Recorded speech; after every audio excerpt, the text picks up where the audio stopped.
তো হ্যালো বন্ধুরা, সবাই কেমন আছো? আশা করি সবাই ভালো আছো, আমিও ভালো আছি। তো চলে এসেছি আবারও নতুন একটা সমস্যা সমাধান নিয়ে, নতুন একটা টপিকের নতুন ভিডিও। তো আজকে কথা বলবো। তো এই যে তোমরা নিচে দেখতে পাচ্ছ, গ্রোথ অ্যাট রিস্ক, আর নিচে লেখা আছে প্রোফাইল হ্যাজ সাম ইস্যু। তো এই জিনিসটা যখন কারো একটা পেজে বা প্রোফাইলে আসে, আমরা সত্যিই খুব টেনশনে থাকি। কারণ এটা আসার কারণ হচ্ছে আমাদের প্রোফাইল বা পেজের রেকমেন্ড টেবিলটাকে বন্ধ করে দেওয়া হয়। আর একটা প্রোফাইল বা একটা পেজের ক্ষেত্রে রেকমেন্ডেশন যখন বন্ধ করে দেওয়া হয়, তখন একটা চিন্তারই কারণ কারণ হচ্ছে ফেসবুক বলে দেয় এখানে নট রেকমেন্ডেবল, যে তোমার ভিডিওটা কারো কাছে সাজেস্ট করা হবে না বা পাঠায় না কারো কাছে। তখন রিচ এঙ্গেজমেন্ট সব ডাউন হয়ে যায়, ভিউজ লাইক কমেন্ট সব কিছু কমে যায়। তো আমরা আজকে আলোচনা করব এই প্রবলেমটা থেকে তোমরা বেরোবো কীভাবে, এর সমাধান কি, বা এই সমস্যাটা কেন হয়। মেন কথা হচ্ছে এই সমস্যাটা কেন হয় সেটা আগে জানতে হবে, আর সমাধানটা আমরা পরে জানবো। আগে জানতে হবে যে এই সমস্যাটা কেন হয়। দেখো, প্রোফাইল হ্যাজ সাম ইস্যু বা গ্রোথ অ্যাট রিস্ক তখনই দেয় যখন তুমি প্রোফাইলে কাজ করছো বা পেজে কাজ করছো। তোমরা যখন ফেসবুকের গাইডলাইন্সের যে সব জিনিসগুলো আছে, লাইন আছে, সেগুলো তোমরা যদি না মানো, যখন কোনো ভাইলেশন করে থাকো, তখনই কিন্তু গ্রোথ অ্যাট রিস্ক এবং প্রোফাইল হ্যাজ সাম ইস্যু এই জিনিসটাকে ফেসবুক দিয়ে দেয় তোমার প্রোফাইলে বা পেজে। তো এখানে আমরা এই যে তোমরা দেখতে পাচ্ছ যে গ্রোথ অ্যাট রিস্ক এবং প্রোফাইল হ্যাজ সাম ইস্যু, এই জিনিসটাকে আমরা একটু বাংলা করে দেখব। তো চলো আমি এটাকে বাংলা করে দিচ্ছি, বাংলাতে কনভার্ট করে তোমাদেরকে বাংলাতে দেখিয়ে দিচ্ছি। তোমরা দ্বিতীয় স্ক্রিনটাকে লক্ষ্য করো, স্ক্রিনশটটা। তো দেখো, আমি এই যে বাংলাতে তোমাদেরকে দেখিয়ে দিলাম। এখানে কি লেখা আছে? ঝুঁকির মধ্যে রয়েছে, মানে গ্রোথ অ্যাট রিস্কটা ঝুঁকির মধ্যে রয়েছে, তোমার প্রোফাইলটা এখন বর্তমানে ঝুঁকির মধ্যে রয়েছে। তো নিচে কি বলেছে তারা? আমরা এখন নতুন লোকেদের কাছে আপনার প্রোফাইলের পরামর্শ দিচ্ছি, মানে এখনও দিচ্ছে। গ্রোথ অ্যাট রিস্ক মানে এই নয় যে রেকমেন্ডেশনটা কেড়ে নিয়েছে। রেকমেন্ডেশন কেড়ে নেওয়া ব্যাপারটা আলাদা, আর গ্রোথ অ্যাট রিস্ক এই জিনিসটা হচ্ছে আলাদা। ফেসবুক এখনও প্রোফাইল তোমার পরামর্শ দিচ্ছে লোকের কাছে। তারা বলছে, কিন্তু আমরা এমন সামগ্রী লক্ষ্য করেছি যার অর্থ আমরা আপনাকে আর সুপারিশ করতে পারি না।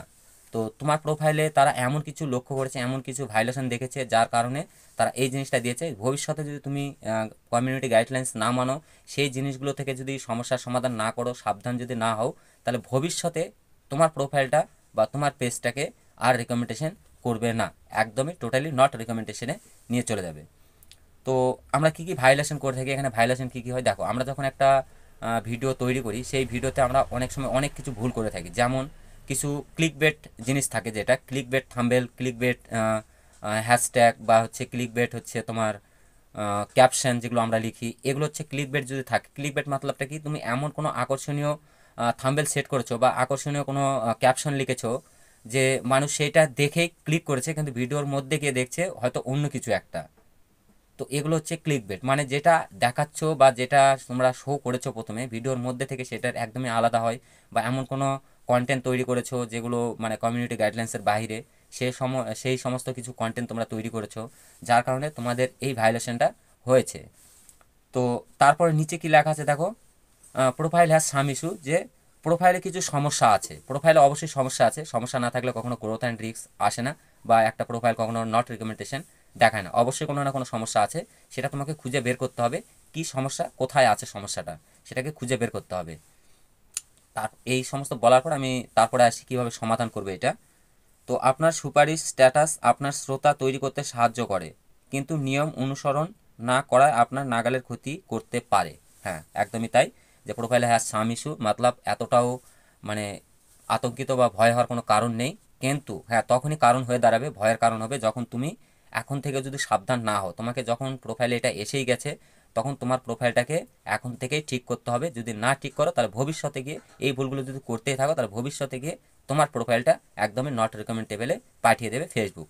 তখন আর কিছু করার থাকবে না। হ্যাঁ, তখনও কিছু করার থাকে, সেটা অনেকটা লংয়ের মধ্যে চলে যাবে, খুব প্রবলেমে পড়ে যাবে তখন। তো এখন বর্তমানে দেখো, প্রোফাইল আর সাম ইস্যু এসেছে, তার মানে এতটাও চিন্তার কোনো কারণ নেই, ফেসবুক সেটা বলেই দিয়েছে এখানে। তো এখন এটার সমাধানটা কি, বা আমরা কিভাবে সমাধান করব? হ্যাঁ, এটা হচ্ছে মেন বিষয়।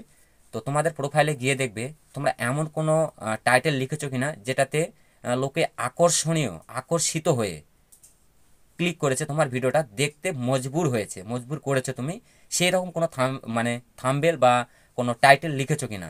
কিন্তু থাম্বেল আর টাইটেল হিসাব করে ভিডিওর মাধ্যমে গিয়ে যারা ভিডিওতে ঢুকেছে, কিছু সময়ের জন্য হয়তো সেই জিনিসটা তোমরা সেট করেছো, ক্লিক করছে, তারপরে পরবর্তীতে অন্য কিছু একটা ভিডিও তাদের সামনে এসেছে, বা সেই থাম্বনেল বা সেই তোমার হচ্ছে টাইটেলের সঙ্গে ভিডিওর কোনো মিল নেই।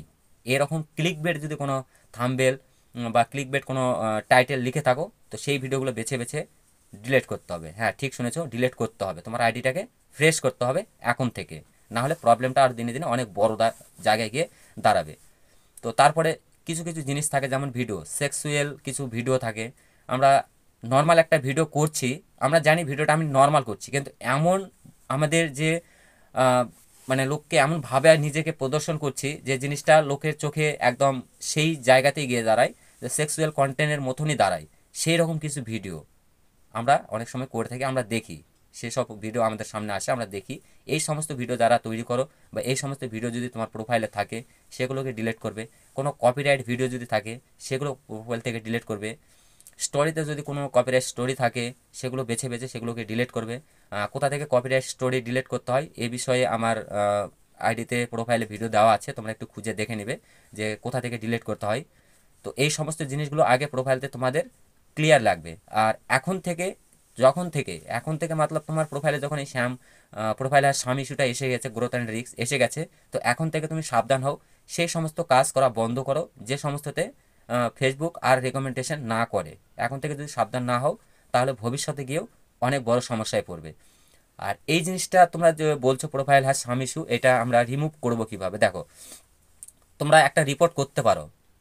তোমরা এই প্রোফাইল আর স্বামী শুনিয়ে ফেসবুকের কাছে একটা রিপোর্ট করতে পারো। তবে আমার অভিজ্ঞতা থেকে আমি বলতে পারি, এতে কোনো কাজ হবে না, খুব একটা বেশি কাজ বা খুব একটা বেশি উপকার তোমরা পাবে না।